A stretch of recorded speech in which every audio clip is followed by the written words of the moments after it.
हर्क साम्पाङको यो हेडलाइन हेर्नुहोस् त, मन्त्रीले चित्त बुझ्दो उत्तर नदिएपछि संसदमा हङ्गामा रे। कस्तो अनौठो किसिमको विरोध हो यो।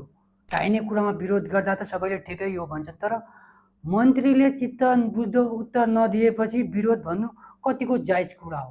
आफै पनि मनन गर्नुहोस् त। आजको खास कारण चाहिँ मन्त्रीहरूको बजेटमाथिको छलफल चलिरहेको रहेछ।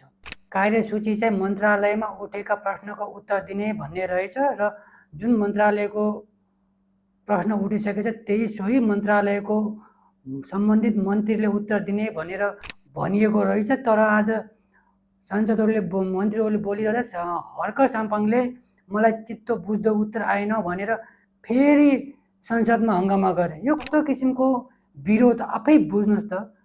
चाहिने कुरामा विरोध गर्दा त अलिकति सुहाउँछ कि, तर यति भनिरहँदा मन्त्रीहरूले उत्तर दिन अस्वीकार गर्ने भनेर पनि संविधानमै लेखेको छ। आफै संविधानको बुक लिएर संसदभित्र जाने र फेरि त्यही बुक नपढेर फेरि हङ्गामा गर्नु कति उचित हो? आफै बुझ्नुहोस् त।